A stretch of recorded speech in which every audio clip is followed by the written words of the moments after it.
हर इंसान चाहता है कि समाज में उसकी वैल्यू हो, समाज में उसको इज्जत मिले, मगर ऐसा होता नहीं है। क्योंकि जैसा आप सोचते हैं वैसा ही सामने वाला भी सोचता है कि उसकी भी वैल्यू सब लोग करें। तो सवाल आता है कि आप अपनी वैल्यू कैसे करवा सकते हैं। उसके लिए मैं आपको एक छोटी सी कहानी सुनाता हूँ। एक बार एक मोटिवेशनल स्पीकर सेमिनार ले रहा था। वहाँ पे लोग उसका वेट कर रहे थे। उसके बाद जब वो आता है तो सब लोग उसका वेलकम करते हैं। उसके बाद में वो अपने पॉकेट से एक 500 का नोट निकालता है और वो पूछता है कि आप में से किसको ये नोट चाहिए। तो उस सेमिनार में बैठे सभी लोग अपने हाथ ऊपर कर लेते हैं। बाद में मोटिवेशनल स्पीकर बोलता है कि ये नोट मैं आप में से किसी एक को दूंगा। तो सबके सब बहुत खुश हो जाते हैं। उसके बाद मोटिवेशनल स्पीकर ने उस नोट को अपने हाथों में मरोड़ा, जिससे वो नोट थोड़ा पुराना हो गया। बाद में पूछा गया कि ये नोट किसको चाहिए, तो फिर से सभी लोगों ने अपने हाथ ऊपर किए। फिर बाद में नोट को उसने जमीन पे फेंक दिया और उसके ऊपर पैर रख के जंप कर रहा था, जिसके कारण नोट पुराना हो गया और थोड़ा फट भी गया। फिर बाद में पूछा गया कि नोट अब किसको चाहिए, तो फिर से सभी लोगों ने अपने हाथ ऊपर किए।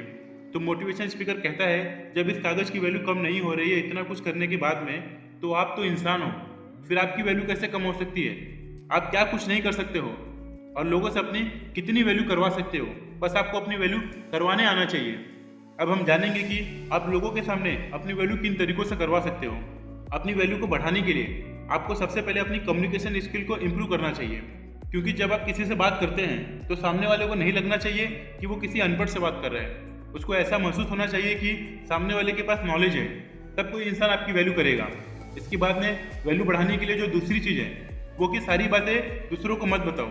अक्सर आपने ऐसे लोगों को देखा होगा जो किसी से बात करते हुए जोश में आकर अपनी लाइफ की सारी बातें सामने वाले को बताने लगते हैं और ये नहीं सोचते कि सामने वाले उनकी बातों को जानने में इंटरेस्टेड है या नहीं।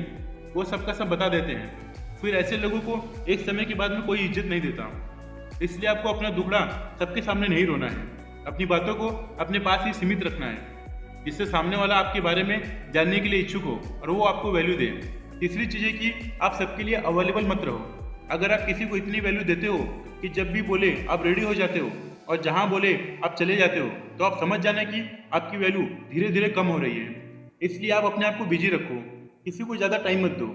चौथी चीज़ की अपनी ड्रेसिंग सेंस को इम्प्रूव करो, क्योंकि बहुत लोग आपको आपके कपड़े से भी जज कर सकते हैं और ये सोच लेते हैं कि आपको कितनी वैल्यू देनी है। वैसे ही कपड़े पहनो जो आपके ऊपर अच्छे लगे और आप उनमें कंफर्टेबल महसूस करो। इसके बाद में बात करेंगे कि आपको किसी के ऊपर डिपेंड नहीं रहना है। आपको अपनी जिम्मेदारी खुद समझनी चाहिए और आपको किसी से भी कोई खास उम्मीद नहीं रखनी चाहिए। क्योंकि जब आप दूसरों पे डिपेंड रहते हो तो आपकी वैल्यू दूसरों की नज़र में डाउन हो जाती है और कई बार तो बात अपनी सेल्फ रिस्पेक्ट पे आ जाती है। इसके बाद में बात करेंगे कि अपने आप को स्मार्ट बनाओ। कई बार लोग आपको ज़्यादा वैल्यू नहीं देते और आपको कम समझते हैं। वो लोग उनका कोई काम निकलवाने के लिए आपके पीछे पड़ जाते हैं। उस समय आपको बड़े प्यार से उनको मना कर देना है। इसका मतलब ऐसा नहीं है कि आपको किसी की मदद नहीं करनी है, बिल्कुल करनी है, मगर उसकी जो आपकी वैल्यू करता है। सबसे आखिरी और सबसे ज़्यादा जरूरी जो है, आपको सक्सेसफुल बनना है। आप लाइफ में जितना ज़्यादा सक्सेसफुल रहोगे, लोग आपकी उतनी ही वैल्यू करेंगे। इसलिए अपने लाइफ में एक अच्छा गोल सेट करो, उसे अच्छे से प्लान करो, उस पर मेहनत करो, अपने आप को उस फील्ड में सक्सेसफुल बना लो, तो आपकी वैल्यू ऑटोमेटिक बढ़ जाएगी। इन सब का उपयोग करके आप अपनी वैल्यू को बढ़ा सकते हो। अगर आपको मेरी वीडियो पसंद आई तो वीडियो को लाइक करो और चैनल को सब्सक्राइब करो।